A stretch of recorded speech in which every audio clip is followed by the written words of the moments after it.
I've spent the weekend reading about the government's proposals to reform home buying and selling so you don't have to. But if you're thinking about buying or selling your home in Northern Ireland, you do need to know what's being planned and how it will affect you, your estate agent, your surveyor, and definitely your solicitor. These proposals will cut delays, reduce and digitalise paperwork, and apparently stop sales collapsing. But have they got it right? Do we think their objectives are correct? Are they going about it the right way? No, yes, and absolutely not. The government's stated objectives in all this are absolutely laudable, and I agree with them. Faster, more reliable transactions, reduced fall-throughs and risk, high professional standards, better informed consumers, trust and confidence in the system. These are great. No sane consumer or estate agent or solicitor would dispute these.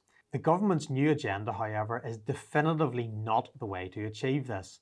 The key reasons for delays in the conveyancing, the legal process, have not been properly addressed. In fact, some of them have barely even been mentioned. But let's have a look at the headline proposals. First, estate agents will have to produce a sales pack with upfront material information at the point of listing. Seems like a great idea from a transparency point of view, but a lot of that material information is actually legal information that a solicitor would normally examine, so it's going to cost the seller money to get it all in place, and the potential buyer won't have a solicitor at that point to interpret it, which means that they may pass up a perfectly good house because legal information is being misunderstood. Second, the government wants to stop people backing out of transactions by getting the parties into what they call a binding conditional contract at the very start, before there's even a solicitor involved. Yep, that's right, a legal contract without a solicitor. But it's not very binding if it's conditional, is it? And it's conditional on legal issues, mortgage issues, illness, collapses in the chain, and a few other bits and pieces.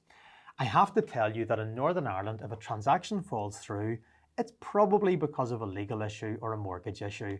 It's not that often that people back out for no reason, so I don't really think this shifts the dial much, and in any event, a binding conditional contract is a contradiction in terms. The government talks about streamlining the transactions. I've no issue with that, but one of the things they focus on is anti-money laundering due diligence that solicitors and estate agents have to carry out. The problem is that the level of due diligence required varies widely between our industries, with the solicitor potentially going to jail if they get it badly wrong.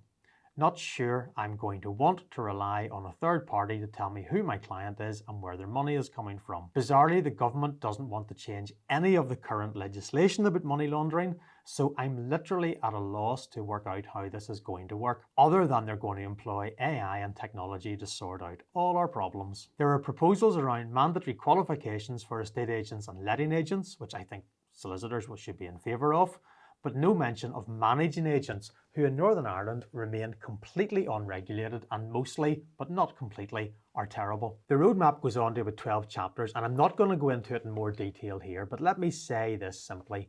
When, in fact if, given that we might have a general election if we have a new Prime Minister, when this comes into force, the only winner here will not be the consumer, the actual buyer or the seller.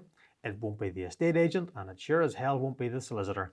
It will be the tech companies who have perched on the shoulders of the English Ministry of Housing, Communities and Local Government, promising that AI and technology will remove delays, increase transparency, and decrease costs. As Luke Skywalker said in The Last Jedi, every word of what you just said was wrong. In fact, I don't believe that the Ministry of Housing, Communities and Local Government remembered that there is a part of the UK across the Irish Sea, because they haven't made a single mention of any allowance for the fact that our land law is slightly different and our conveyancing process is completely different. Be assured, however, I will keep you posted as we embark together on this perilous journey into the unknown. Make sure you follow us or subscribe to us and turn your notifications on.